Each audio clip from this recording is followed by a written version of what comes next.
Class. We are up to the second Torah portion in the Torah, which is called Noach. And if you're,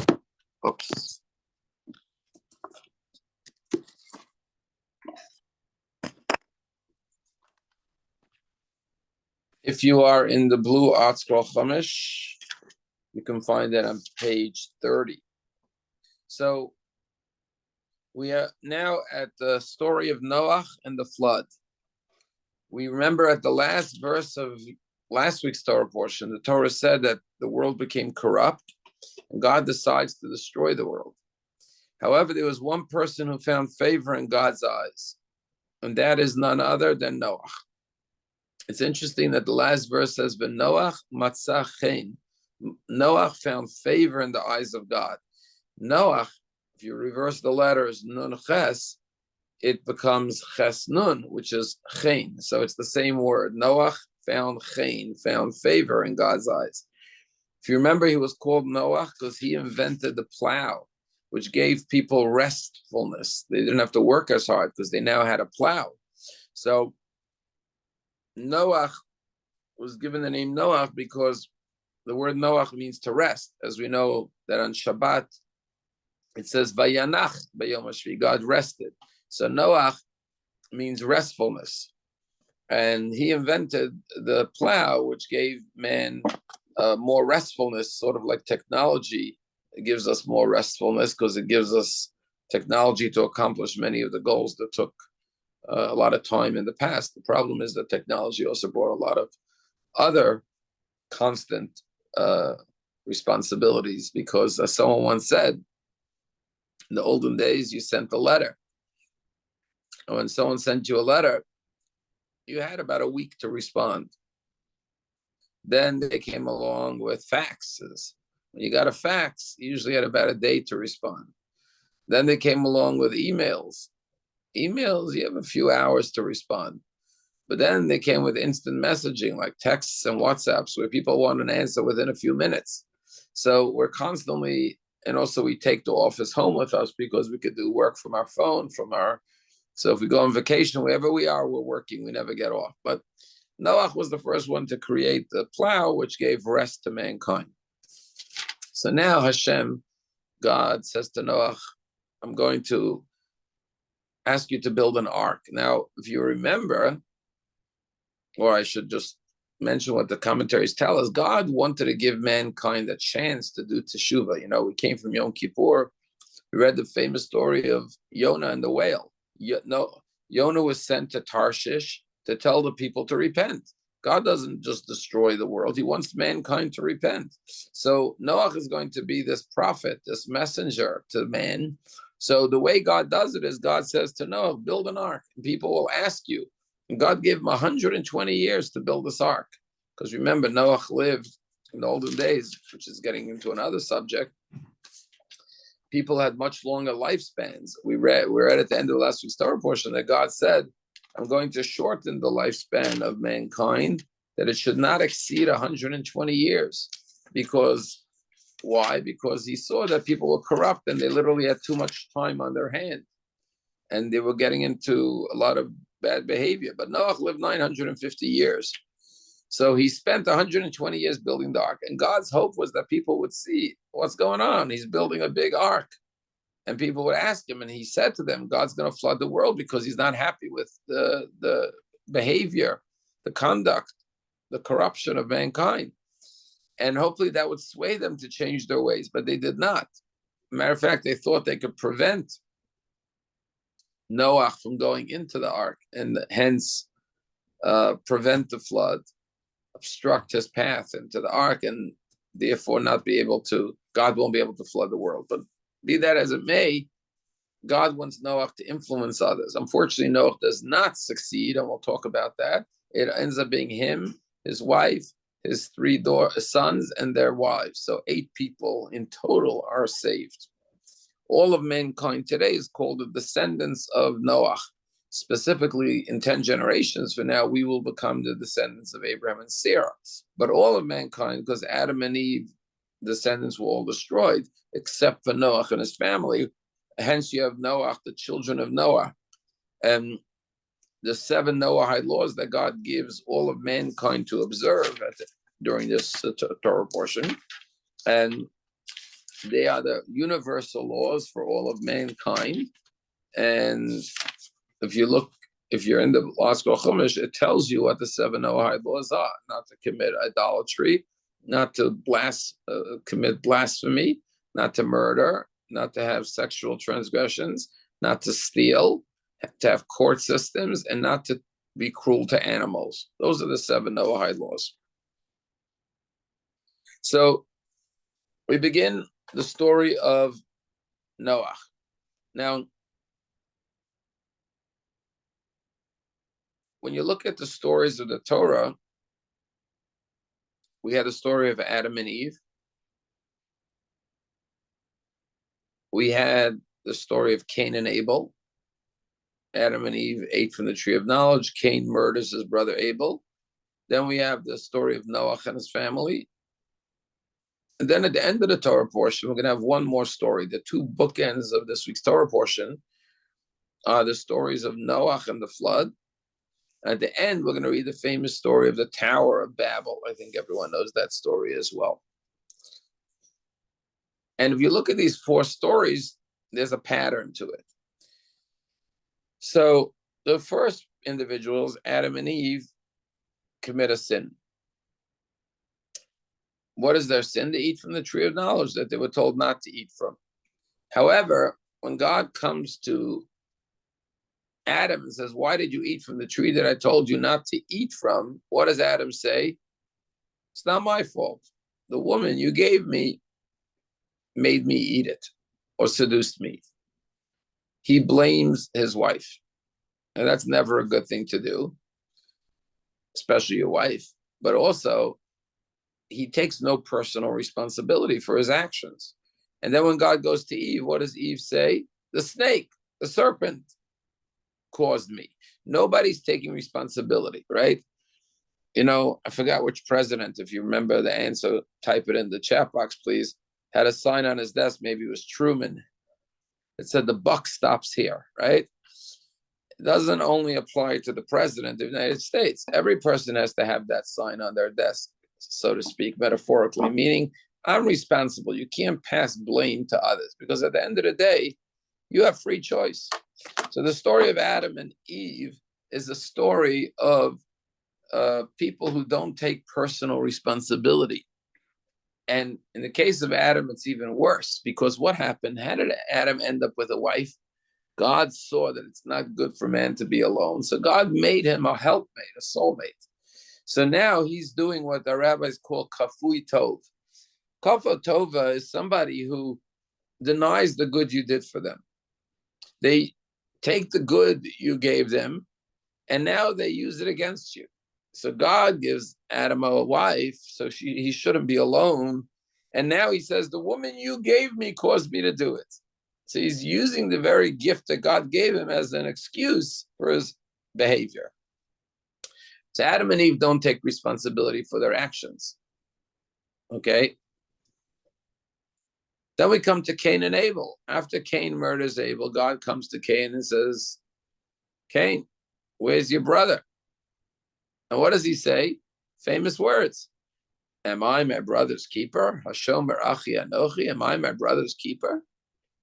In other words, he doesn't take responsibility. Adam and Eve didn't take responsibility for their actions. Cain and Abel are worse. They're not taking responsibility for Cain, I should say, not Cain and Abel. Cain is the guilty party here. Abel is the victim. Cain doesn't take responsibility for his brother. Now, we all know that as family, we have to take care of each other. We have to be responsible for each other. As we see in Israel right now, and not just in Israel, but as we see Jews all around the world coming to the aid of our fellow Jews, because we are meant to be our brother's keepers. Then we come to the third story of Noach. And what is Noach's failure? So Noach is a very a complex individual, or I should say, he has a checkered record. How do we view Noach? So if you read the verse, it says, this is the story of Noach. Noach was a righteous man. Period. But it's not period. The Torah says he was righteous. But then it goes on to say, Bidorotav, in his generations. Now, he lived through many generations because he was 950 years old when he died. And the Torah testifies that he was righteous in every generation. Now, that's a big deal, right? Because the average person today lives through, I don't know, 3 generations, 4 generations, depending on how much time you consider a generation. And every generation is a little different. The times are changing, right? So just because you manage to be righteous in one generation doesn't mean you're going to pass the test in the next generation. Noach went through many generations at 950 years, but he was in every generation. It doesn't say Bedorato, Bedoratav, in all of his generations. He was a righteous man. And you got to give him credit for that. But there's a very famous Talmudic debate, and it's in the Rashi. It says, what is the word in his generations adding? It could have just said he was a righteous man, period. Why does it say in his generations? And here we have 2 famous answers. One opinion in the Talmud is that it's saying how super righteous he was, because it's a great accomplishment to be righteous, even when you're living amongst other righteous people. But imagine you're living amongst evil, corrupt people, and you remain righteous. That deserves a lot more credit. You know, that the whole world is focused on the evil of Hamas. There's a person, I'm sure you heard of him, but if not, you could Google him. There's a lot of books. He wrote a famous book called Son of Hamas. I'm sure you heard of the book Son of Hamas. And basically, his father was one of the leaders of the Hamas terrorist organization. And this boy came to the realization that this is evil. And he escaped. It's a long story. He wrote a book about it. You could go on the internet. He's been interviewed and spoke. I've heard him speak at AIPAC. But imagine, you grow up in the Gaza Strip, surrounded by terrorists. Your own father's a terrorist, and you break out of it. And now he lives in California, and he converted to Christianity. He left the whole Muslim religion. So he had enough wisdom, enough insight, enough sechel, as we say, to say, I don't care if this is what my father does and promotes. I don't care if this is what my whole family, community, city, town, I see this for what it is. It's evil, and I want out. I will have nothing to do with this. And at great personal risk, he cut off his whole family and fled the Gaza Strip. It's a whole story how he did it. He did it with the help of Israel. But you have tremendous respect for this person, because it's easy to grow up in a nice Jewish family with good parents and family values and teaching Torah and be righteous. That's an accomplishment. But to grow up in a Hamas terrorist home and become righteous, that's incredible. So Noach is surrounded by evil, wicked people. And yet he knows that I'm going to remain righteous. I'm not going to be influenced. I'm not going to be pressured, peer pressure. I'm going to do what's right. So therefore, according to one opinion, the word Bedorotav is highlighting that he wasn't an ordinary tzaddik. He was a super strong tzaddik, because he was able to overcome and resist the influences, the temptations all around him, that everyone else was doing it. Because, a lot of times, when we were little kids, we said, but everybody was doing it. And I don't know what your mother said, but my mother would always say, if everyone's jumping in the lake, are you going to jump in the lake, right? Don't do what everyone else does. But it's hard to not do what everyone else is doing. It's easy to say everyone else is doing it. And I once heard someone said there are 2 words that they seem like the synonyms, but they're not. Which 2 words? Average and normal. Some people think, well, if the average person does it, it must be normal, because the average person does it, right? But there are a lot of things in society that the average person does, but that's not the litmus test of something is normal. If it's normal, the question is it right? Is it righteous? Is it moral? Is it ethical? The fact that average people do it doesn't make it right. So, for example, most people have uh, two kidneys.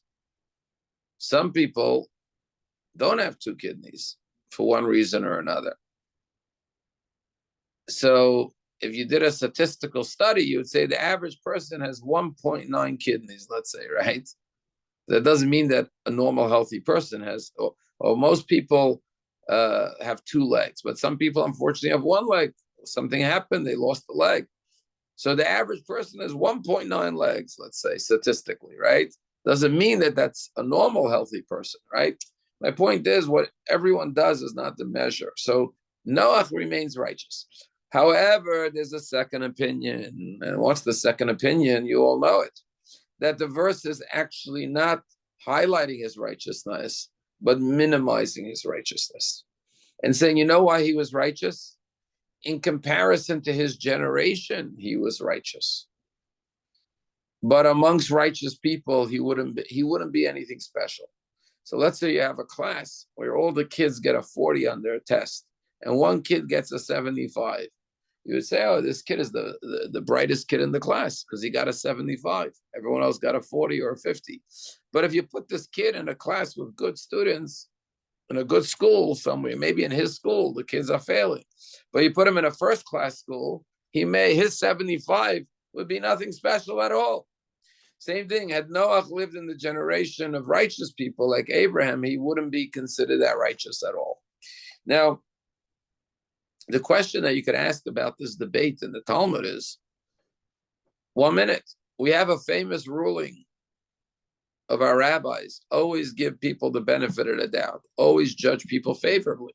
So if the Torah adds the word, he was righteous in his generation, which you could interpret to mean that he was better than any other generation because he lived amongst wicked people. So it could be a word that is highlighting how great he is, or the alternative interpretation that it's minimizing his greatness, that only compared to the wicked people around him, he looked righteous, but in another generation, he wouldn't be anything special. Why take a negative view of Noach if you could take a positive view of him? Aren't we always instructed to see people in the best possible light? And there are many answers to this question, but just to share two. One is that Noach felt humble. Noach felt, I'm nothing special. Compared to these people, I'm righteous. But had I been amongst other people, I wouldn't be anything special. And it's teaching us a lesson that sometimes, I'll give you an example, right?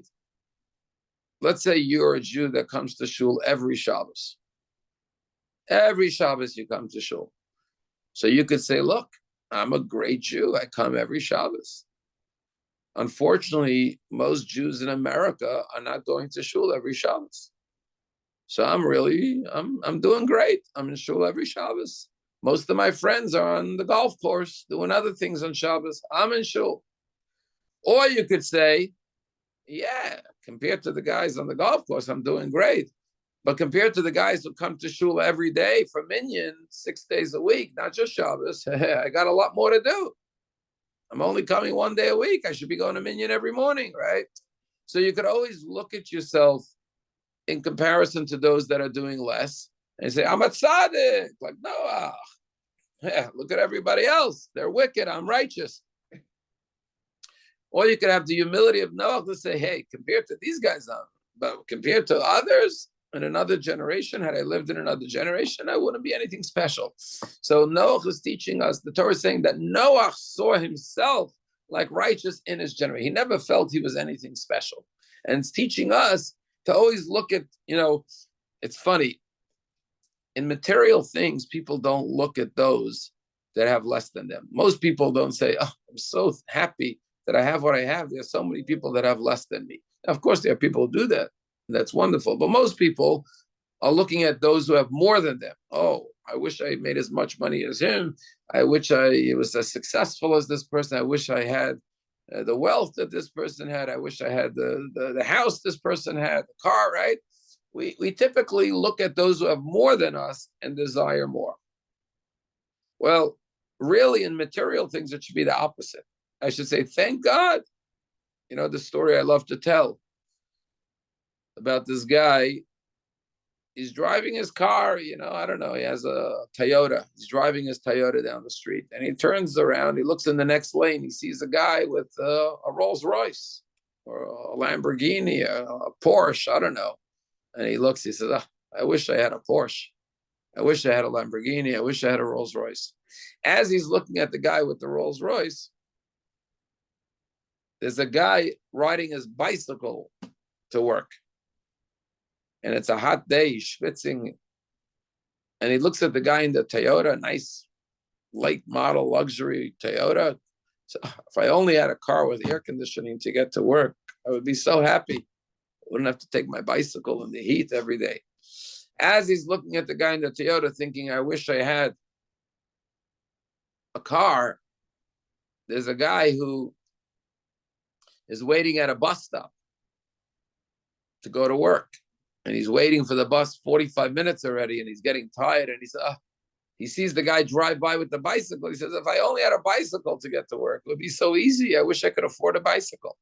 As the guy's waiting for this bus, there's another guy walking by. He sees the guy at the bus stop. He says, I wish I could afford a bus pass. I have to walk to work every day because I can't even afford a bus pass. And as he's thinking, I wish I had a bus pass, I wouldn't have to walk to work. There's a guy going down the street in a wheelchair. And he's thinking, I wish I had legs that I could walk and not have to be confined to this wheelchair. So it's human nature. We look at those who have more than us.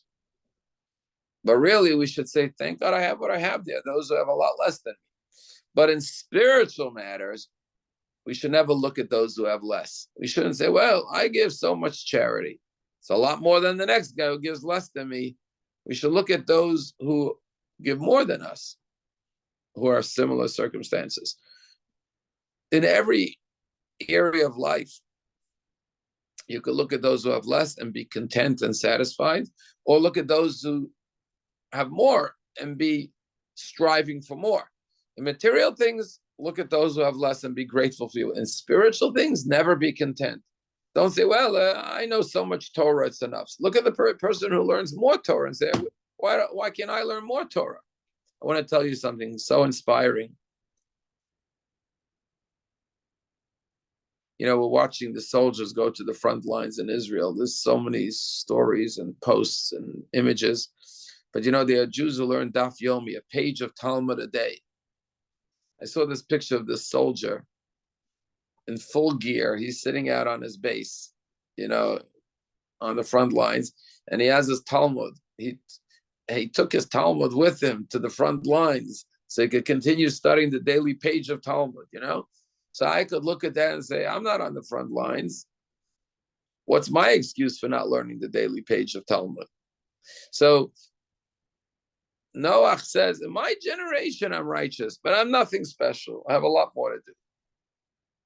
Another reason why the Torah has to tell us that he was righteous only in his generation is because here we come to Noach's weakness or his failing or his shortcoming.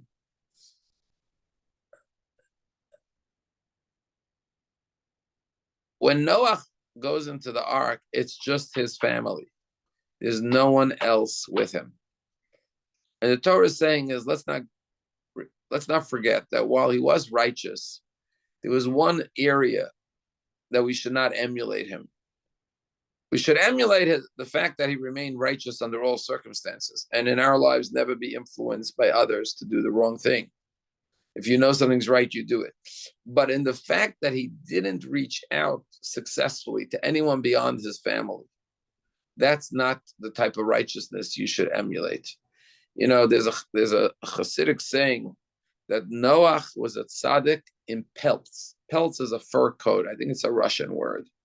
Noach was a tzaddik in a fur coat. Now, what does it mean he was a tzaddik in a fur coat? So the Hasidic masters explain that when you're cold, there's two solutions. One solution is to put up a fire in the fireplace. The other solution is to put on a fur coat. The difference is when you put on a fur coat, you become warm, but everyone else is still cold. When you put fire in the fireplace and you start a fire, everyone in the room becomes warm. Noach was the type of tzaddik who was a tzaddik for himself. He remained warm, he remained righteous, but he didn't care about others. We're supposed to be not like Noach, but like Abraham. What does Abraham do? He goes about teaching others, inspiring others, sharing his knowledge with others, kindness. And that's what it means to be a Jew. We're not the children of Noach. Noach is not the first Jew. Why? Because he was righteous, but he was only righteous for himself. He didn't inspire others to be righteous. And that's not what it means to be a Jew. To be a Jew means to be like Abraham, to spread the word, the spiritual word, the knowledge of God, to invite others into your home, like Abraham did. He had a tent with 4 doors, inviting everyone in. That's what it means to be a Jew. So we have to have a caveat and say Noach was righteous, but only to a point in his generation. And we see it in the next words of the verse. Et Elokim hitalech Noach. The last words of the opening verse says, Noach walked with God. And our rabbis explain, he was not an independent righteous person, meaning that he wasn't righteous from his own accord. He needed God to support him. By Abraham, it says, God said, Abraham walked before me. By Noach, it says he walked with God. Some people need someone to support them, to hold them up. Others walk ahead. They lead. Abraham led with his righteousness. He walked before God, as opposed to Noach, who needed God to support him. So one last thought that's pretty powerful on the opening verse, Rashi talks about this, is Rashi interprets it like this. This is the offspring of Noach. That's the opening words. Ela toldot Noach. Noach ish tzaddik. Noach was a righteous person. Now, I want to say one more thought, and that is, while Noach didn't inspire others, he did successfully inspire his children, and he gets credit for that. Because the next verse says, and Noach gave birth to 3 children, Shem, Ham, and Yafet. He had 3 sons. Now, Torah is not just saying that he gave birth to them biologically. Torah is saying that he gave birth to them spiritually as well. How do we know that? Because had they not been righteous, they would not have been saved in the flood. The reason they were saved was because they followed their father's way. So we do have to give him tremendous credit that while he didn't inspire his generation, he wasn't a leader that influenced the masses or even anyone. I mean, it would have been nice if a couple of 100 people would have come with Noach into the ark and say, okay, at least he inspired a community of couple of 100 people. The fact that he goes in on his own with his family means he didn't inspire anyone beyond his family, but he did inspire his 3 children. And that's to his credit, that his children followed his ways. Okay, remember, that wasn't always the case. Even Abraham had a son, Yishmael, who we're dealing with till today, unfortunately. Even Isaac had a son, Esav. But Noah got all 3 of his children on board, no pun intended, not just aboard the ship, but aboard his way of life, of being righteous under all circumstances. But now going back to the opening interpretation, this is the story of the offspring of Noach. Noach was a righteous man. And here rabbis say something very powerful. They say that the Torah is implying that besides his biological, physical children, he also had spiritual offspring. What are the offspring of a tzaddik, of a righteous person? His good deeds. So our rabbis say this is the offspring of Noach. Noach is tzaddik. His offspring or his descendants or his children were his good deeds, his righteousness, being tamim, complete and perfect. So our rabbis say that there's 2 types of children we have. We have our literal, physical, biological children, but our good deeds are also our children. We give birth to these good deeds. And just like children begot further children, grandchildren, and great-grandchildren, every good deed leads to yet another good deed, which is like our grandchildren, okay? So you give, you teach Torah to someone, and you inspire them, and then they go on to teach their child or right? That's your grandchild. That's your good deeds, good deed. It's a ripple effect. It's like the dividends, okay? So our rabbis are bringing our attention to the fact that good deeds are also a form of offspring. Person that comes to my mind, of course, is the Lubavitcher Rebbe. Lubavitcher Rebbe, who I had the privilege of being a follower of during his lifetime, had no children. He and his wife were not blessed with any children. But who can count the millions and millions and millions of good deeds that were and are performed every single day around the world because of the Rebbe? Literally, as we speak, every day there's thousands and hundreds of thousands of good deeds that are done every single day because of his offspring. His offspring are his students, his disciples, and their offspring of their students and their disciples, and all the mitzvot that are done. Those are your good deeds. Now, why is it important to know that your good deeds are like your children? And I think the answer is quite obvious.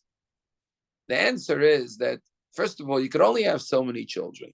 I know there's small families and big families, but there's a limit. You could have, I don't know, physically, how many children could a couple have? I've heard of crazy stories. People have 18 kids, 21 kids. I mean, maybe that's possible, but you can't have 100 kids. You can't have 1,000 kids. But good deeds, you could have thousands and thousands of good deeds. You could do, as many as you want. So it's very encouraging to know that every good deed is a one of your offspring. It's also inspiring to know that, like your children will, God willing, have grandchildren, your good deeds will bring more good deeds, generations of good deeds, descendants of good deeds. But I think there's another very fundamental lesson here. And that is, what does it mean to do a good deed? What does it mean to do a mitzvah? So we all know when you do a mitzvah, you're supposed to do it with love. You're supposed to do it with joy. You're supposed to do it with alacrity, right? You're supposed to do it with hidur mitzvah, the beautification, go above and beyond. Now think about your children, right? When your children ask you to do something, you never see it as a burden. You never see it as a headache or a problem.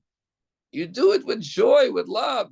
Your child needs something, you want to do it. You want to help them. And you don't think about the expense. You don't think, it's going to cost me X amount of dollars to do this for my child. If you could afford it, you're happy to spend the money because it's for my child. It gives me pleasure to help my child.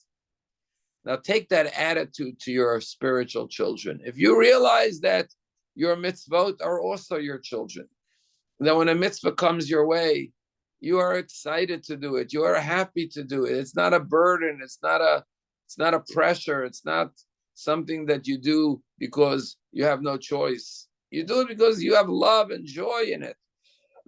And if the mitzvah costs you some money, you're more than happy to spend it, just like you're happy to, and if it's time consuming, your kid needs to go to Fort Lauderdale.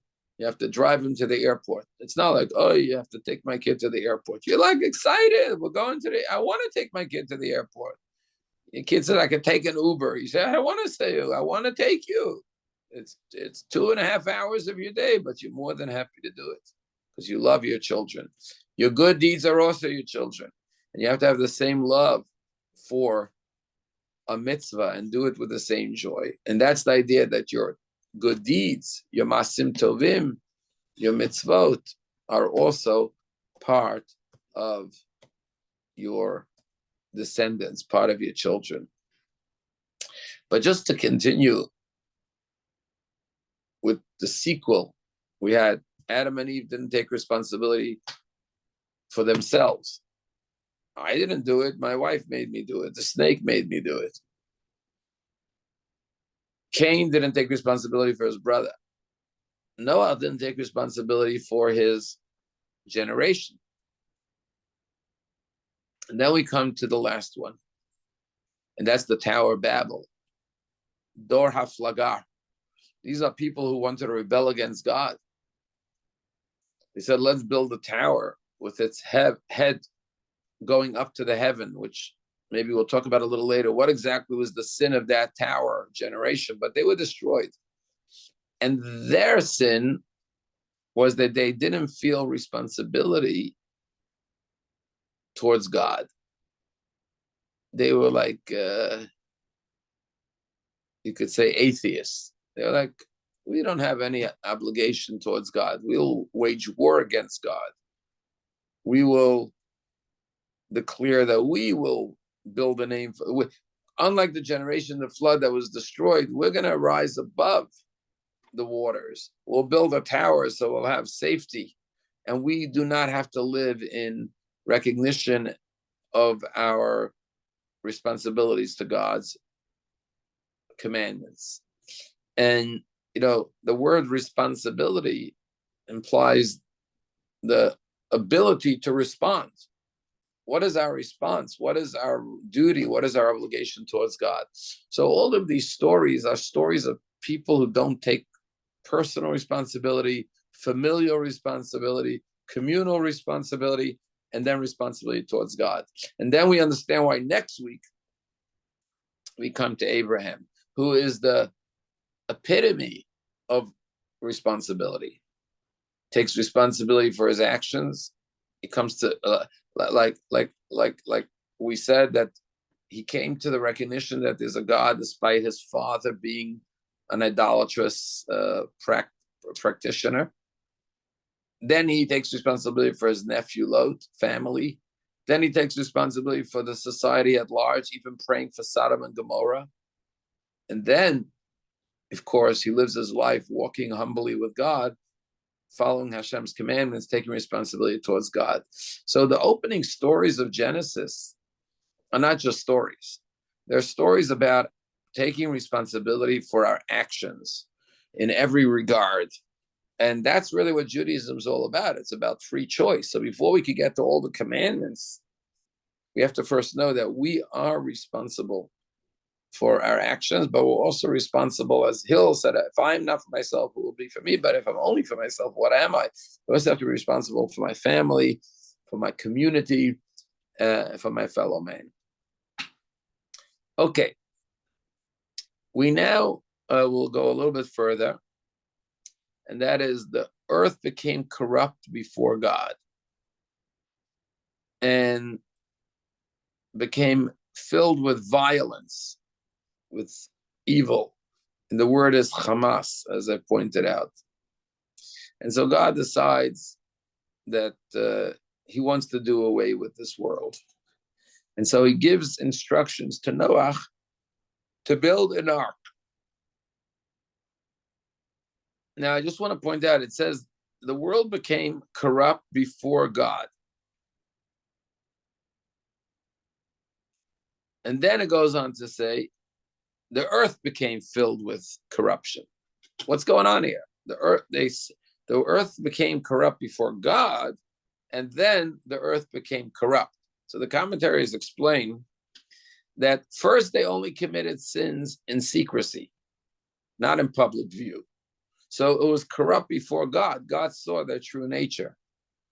Publicly and outwardly, they remained righteous. They pretended. They feigned righteousness. But before God, God knew they were wicked. But then eventually, they then started to commit their sins out in the open in public, okay? So God tells Noach to build an ark. And not only should he build an ark, but he gives him the exact measurements how to build the ark. Now, the big question is, God could have saved Noach in many, many ways. Why did he make him spend all these years building an ark? So obviously, as I mentioned, it was a way to influence others to change their ways. So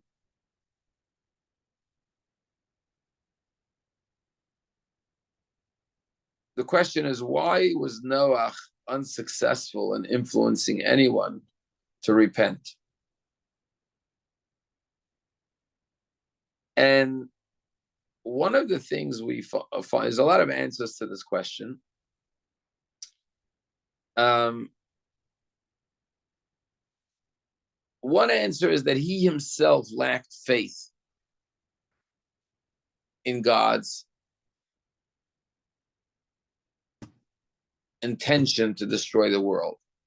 We find this later, that God had to force him into the ark because he didn't go in when God told him to go in because he really didn't really believe deep down that it was going to happen. So the first lesson, obviously, is that if you want to inspire, influence someone else, you first have to fully believe it yourself.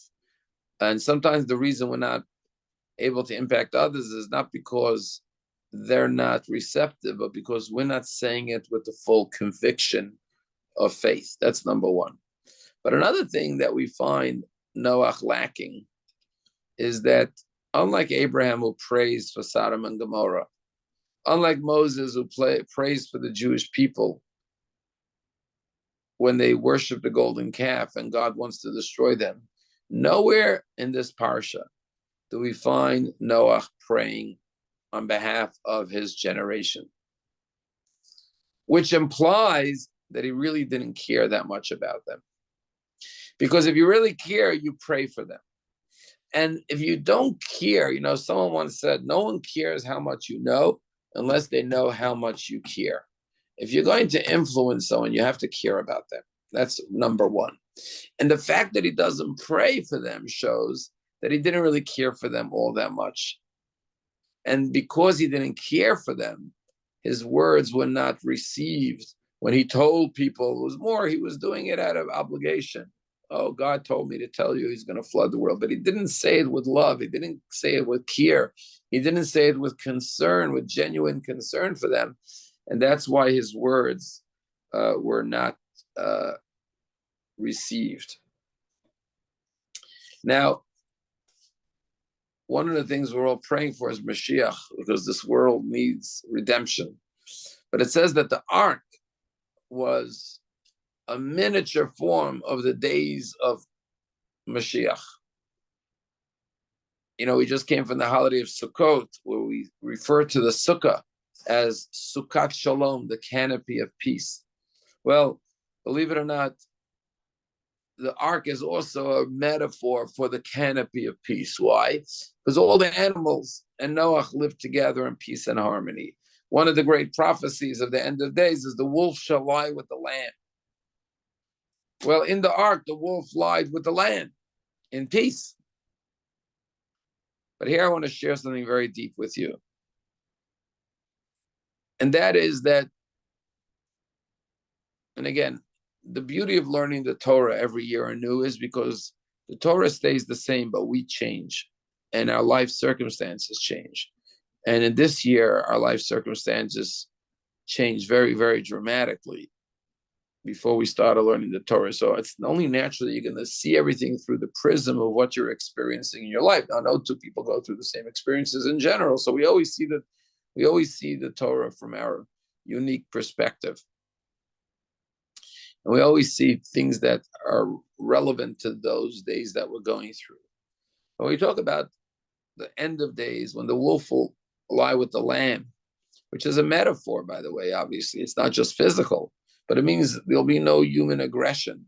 The lamb will not use its strength to prey on the lamb. The wolf will not use its aggression to prey on the lamb. And the Jewish people are compared to a sheep between 70 wolves, as we see, unfortunately. So when you think about how in the ark, all the animals got along, and you ask yourself, why? Was it a miracle? Well, you could say it was a miracle, a divine miracle, that God removed that aggression from the animals during their stay for 1 year in the ark. But the other way to look at it is that it was mutually beneficial to get along with each other. Why? Because they said, if we start fighting with each other in the ark, we'll break the ark. And if we break the ark, what's going to happen? We're all going to get flooded. So they learned to coexist in a peaceful way for their own mutual benefit. And it's interesting that, we had the Abraham Accords, and now there was discussion about a peace treaty with Saudi Arabia.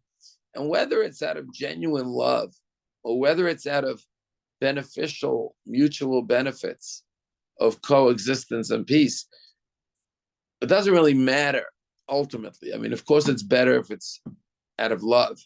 But the main thing is that all of mankind has to realize, and this is something that I think the world has to realize today, is that those who stand with Israel today They're not just standing with Israel, they're standing for themselves. Because this hatred, this evil, this terror ultimately will spread all over the world. I mean, we already saw 9/11 that it came to America.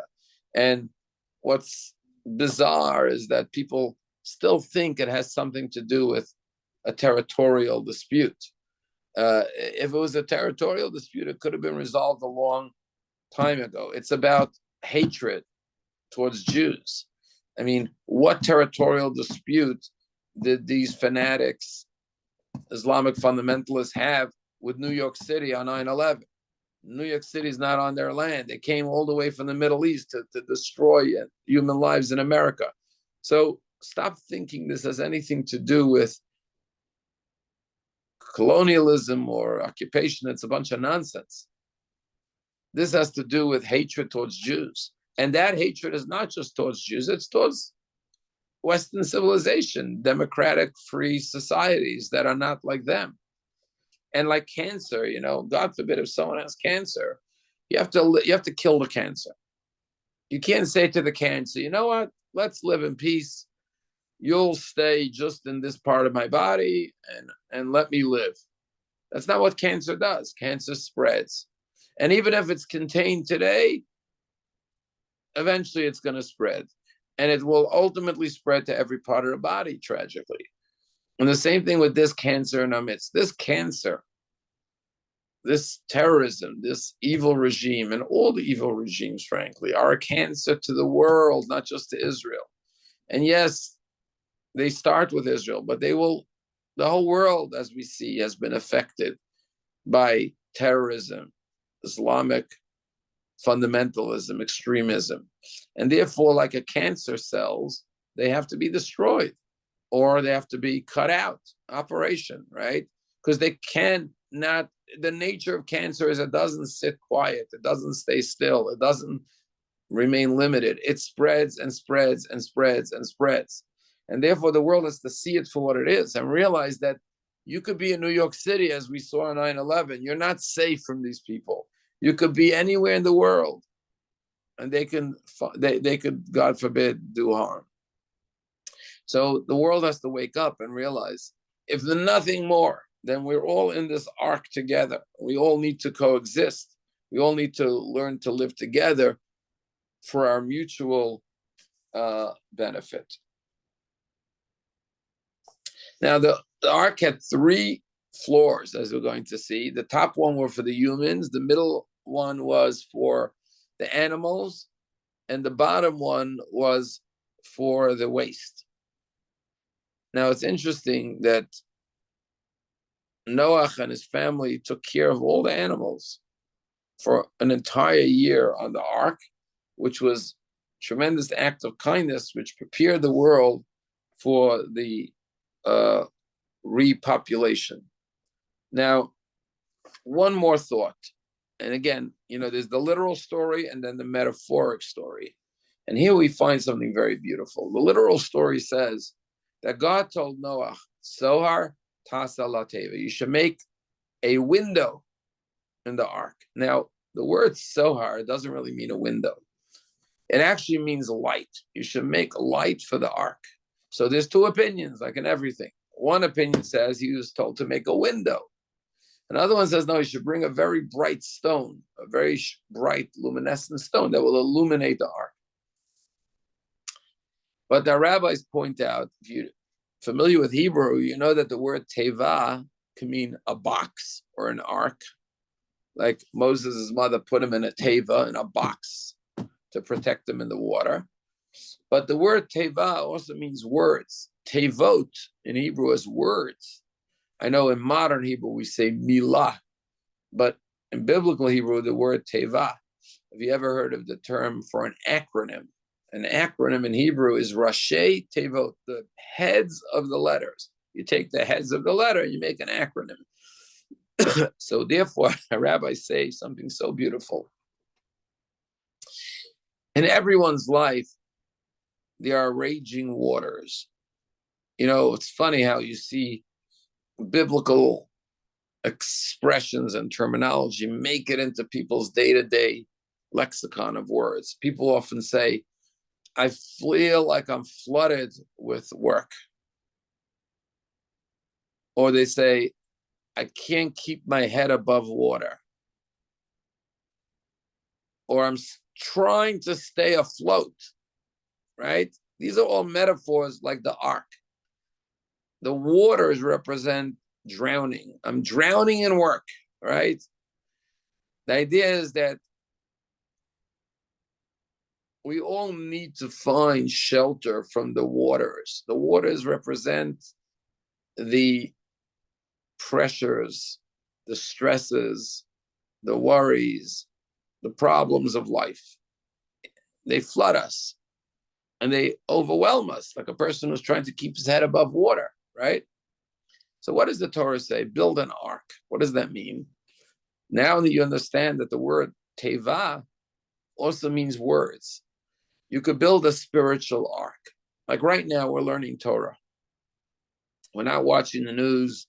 We're not checking the social media. We had an hour of an ark to protect us from the raging waters. Now, today it's all the events going on in the world, but every day we have our daily struggles and stresses. And you have to take time to pray, to study Torah, to go into the words of the Torah, go into the ark, go into the tevot. The words of the Torah and prayer will be your ark. But there's one caveat. If you want the words of the Torah and the prayer to be an ark, to be a shelter, to be a peaceful oasis for you to find refuge, so hard, Tassel Tev. You have to create light in the ark, meaning you have to find light in the words. You can't just say the words of prayer. You have to say it with light, with warmth, with feeling, with illumination, with thinking about the meaning of the words. When you study Torah, once again, you have to be connected to the words of the Torah, not just intellectually, but emotionally. And then you will find this shelter, you will find this respite, you will find this oasis of peace, of tranquility in the midst of the raging waters that are all around us. And so, especially on a week like this, and in the weeks ahead, where there's going to be so much flooding of raging waters, unfortunately, most of it's sad news.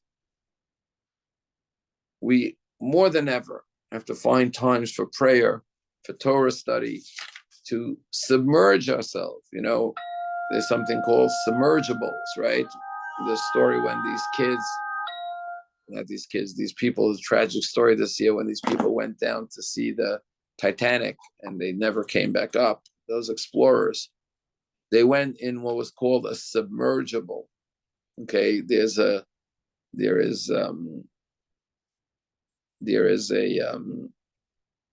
submarine and a submergible. What's the difference? I think it's called a submergible.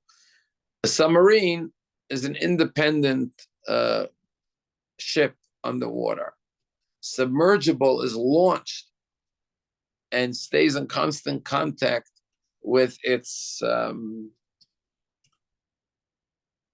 don't know what it's called. Good morning, everyone. I don't know what it's called. It stays in touch with its launch agent that sends it down, and that's what happened when it lost contact. They knew something was wrong. We are all submergibles. Okay, this world, we were submerged into this world by God, but the way we stay afloat is by remaining in touch with our source, staying connected to God that sent us. And how do we stay connected to what is above and beyond us? It's the words of Torah and it's the words of prayer. So let us continue to learn and pray for our brothers and sisters, and may our learning be in their merit, and may our prayers be for them. And God willing, we will hear only good news, praying obviously for the freedom of all of the innocent hostages. And let's hope and pray for miracles very soon. Thank you all for joining, and look forward to seeing you soon.